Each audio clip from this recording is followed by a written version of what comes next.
Bonjour à tous mes chers camarades, aujourd'hui nous allons parler de la guerre des Gaules et plus précisément de ce qui se serait passé si les Gaulois de Vercingétorix auraient gagné la guerre des Gaules. Et tout cela en moins de 10 minutes. Vous êtes prêts? C'est parti, générique.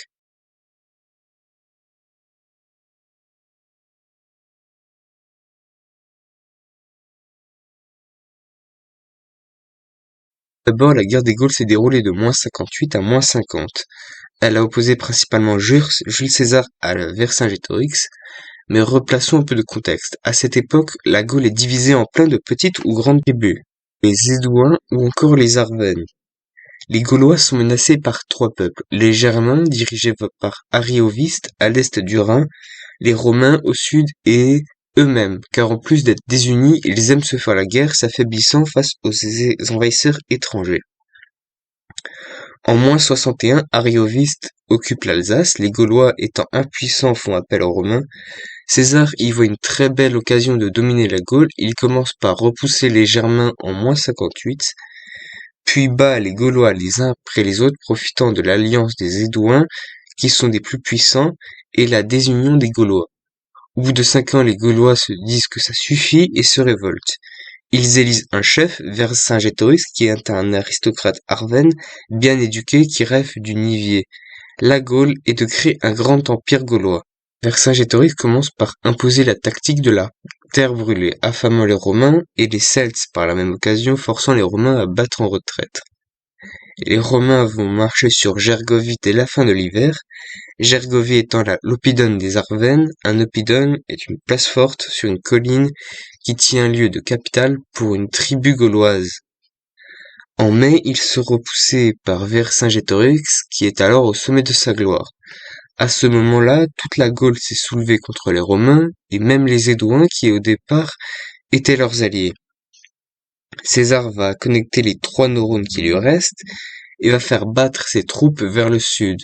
Vercingétorix le croit sa merci et lance une attaque contre lui, ce qui échoue lamentablement, malgré le courage des Gaulois, et force ceux-ci à s'abriter dans l'Alésia, sur la colline d'Auxois. Assiégé par César, il se croit sauvé quand une armée de secours tente de lui venir en aide.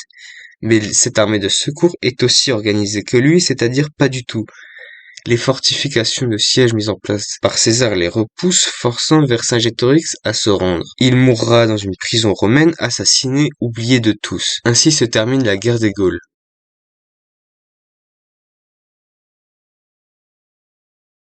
Mais imaginons que par un moyen miracle, les Gaulois gagnent la bataille d'Alésia, et César, dégoûté, retourne en Italie. Vercingétorix est au sommet de sa gloire. Il est élu chef de toutes les tribus et décide d'engager de grandes réformes politiques et sociales.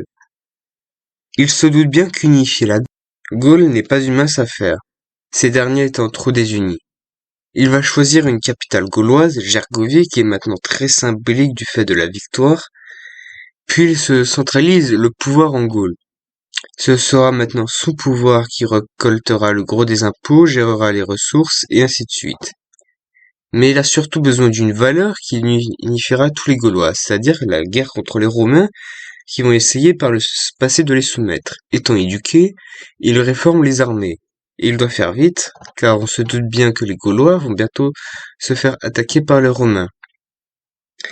Pendant ce temps, la défaite de César signe sa chute du pouvoir, et la victoire de Pompée qui prend le pouvoir partout à Rome. Vercingétorix finit de préparer son armée en -40, le pouvoir est désormais centralisé, les Gaulois sont plus unis, et la guerre contre Rome finit de les souder. Il attaque Rome, ce qui échoue dans un premier temps. En effet, Pompée, qui ne peut pas tout gérer, il nomme un de ses conseillers qui se charge de combattre les Gaulois. N'ayant pas le talent de César, ce conseiller finira par se faire battre par Vercingétorix qui finira par rentrer dans le territoire de la République romaine.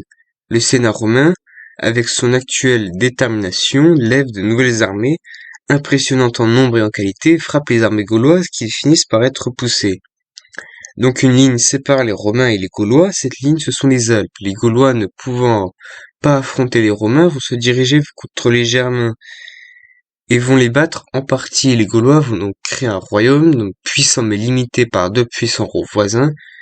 Les conséquences sont nombreuses. L'empire n'est déclaré non pas par Auguste mais par Pompée qui a moins de tact. Sans César, pas de relation amoureuse avec Cléopâtre et diplomatique avec l'Égypte, qui mourra dans son long déclin économique et militaire. Sans César, pas de restauration de Carthage. Sans César, pas d'expédition en Grande-Bretagne. Et de plus, l'Empire romain est bien moins puissant que dans notre réalité. Bref, vous l'avez compris, les conséquences sont nombreuses et très importantes. La vidéo est maintenant terminée, si vous l'avez appréciée, n'hésitez pas à vous abonner, à laisser un like, et moi je vous dis à la prochaine dans une nouvelle vidéo. Ciao!